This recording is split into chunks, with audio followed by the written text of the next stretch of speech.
We've been spending a lot of time at home, and because of that, I thought this story would be the perfect one to tell you because it's all about the time in our church. So I hope that you enjoy it.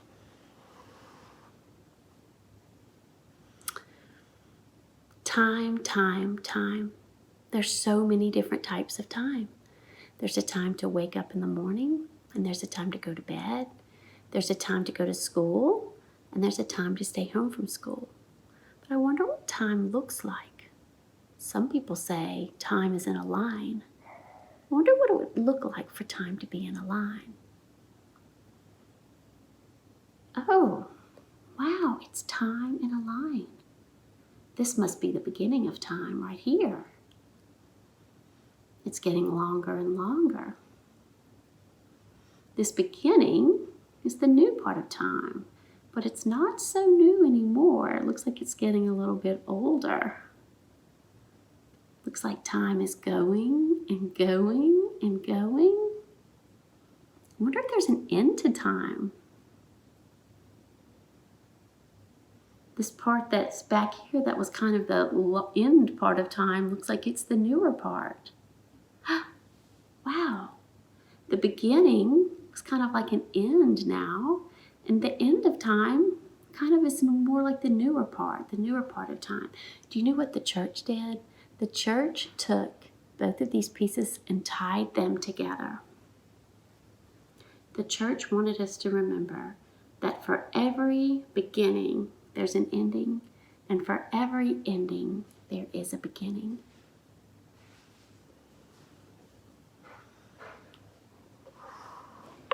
Now, you already know that the three big mysteries of the church year, the mystery of Christmas, the mystery of Easter, and, red hot Pentecost. That one's hot.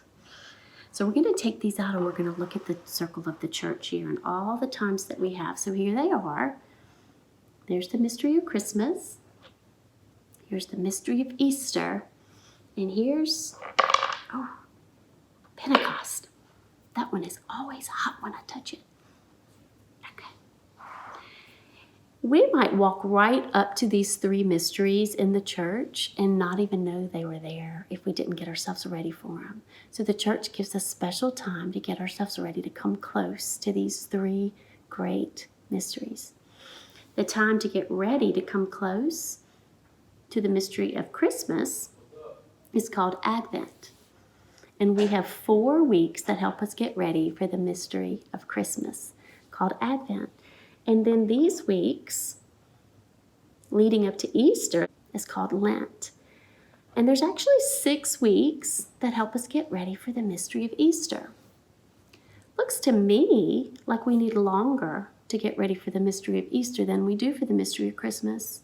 Perhaps that Easter is even a greater mystery than the mystery of Christmas.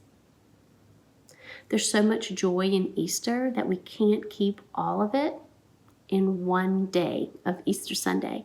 So we get to continue celebrating Easter for 6 weeks after Easter. And this season is called the season of Easter. And the season of Easter is a time that helps us get ready to come close to red hot Pentecost. All right, so after this, the rest of the pieces in our circle of the church are all green. So I'm going to take these out in threes. These are called our green growing weeks, our great growing weeks. So I'm going to take all of these out.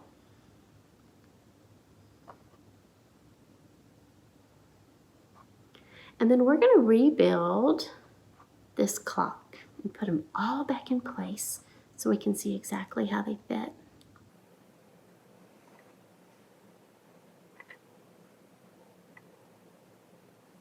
All right. So we are going to start with the mysteries. We're going to go ahead and put them back in. And I hope you could see this. I'll slide it over a little bit. Okay, so the mystery of Christmas is going to go here. The mystery of Easter right over here. And then Pentecost. Whew, I got to move that one quick. That's hot. All right, so here are the 4 weeks that help us get ready to come close to the mystery of Christmas. This is called Advent. Advent helps us get ready to come close to the mystery of Christmas. And the color that we celebrate during Advent is purple. And purple's the color of getting ready. It's a color of a king. Sometimes in Advent, we will see the color blue. And blue is the color for Mary. And without Mary, we wouldn't have Christmas. Next, I'm going to fill in the purples, the 6 purple weeks that help us get ready to come close to the mystery of Easter. Purple is a color for a king. And we are getting ready for a king. Something's going to happen to our king during Lent. And he wasn't the type of king that the people thought he was going to be. He was a different type of king. After Easter, we get to continue to celebrate with the, after the mystery of Easter, we get to continue to celebrate for 6 white weeks called the season of Easter. It's during this season of Easter time, after Jesus had died and he had risen on Easter. When he died on a cross, that was so sad. But when he rose back up, he was still with the apostles in a new way, just like he is with you and me today. And right about this time, the apostles went out with Jesus in that new way that they were with him. They walked outside of Jerusalem with him, and they watched Jesus go up. And then just a few days later, the Holy Spirit came back down. And the apostles were all together. And when the Holy Spirit came back down, the church was born. And this is what we call Pentecost. And the apostles, their hearts were filled up with so much love of the Holy Spirit, and they were more alive than they had ever been in their lives. And their tongues felt like they were on fire for God's love. And that's why the color of Pentecost is red. We call it red hot Pentecost because it's the birthday of the church. And we celebrate the apostles having the Holy Spirit live with them and fill them up with Jesus' love. Okay, so now we are going to fill in the green weeks into our clock. After the mystery of Christmas, the most green weeks we can have there are 9 green weeks before we get to Lent. So I'm going to fill these in.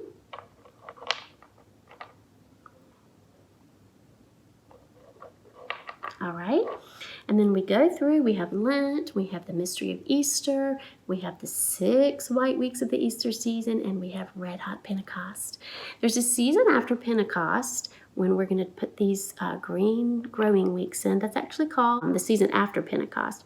Right about now in the church year is when we're getting out of school for the summer. And maybe you're going to go on a vacation with your family. You'll probably be doing a lot of swimming in the summer. Maybe you will just spend special time at camp or having fun with your family. And so we spend time in the summer doing those fun things. And then right about now is when it's time for us to head back to school. And we get to come to school and meet our teacher. Right about here in the circle of the church year, you get your new books for the school year, and you come back to school, and we always enjoy the newness of that. And as the weeks go on, the days start to get a little bit shorter. The weather gets a little bit cooler. And maybe you don't stay outside as long when you go out to play. Your parents might say, "Come on in, it's getting darker earlier."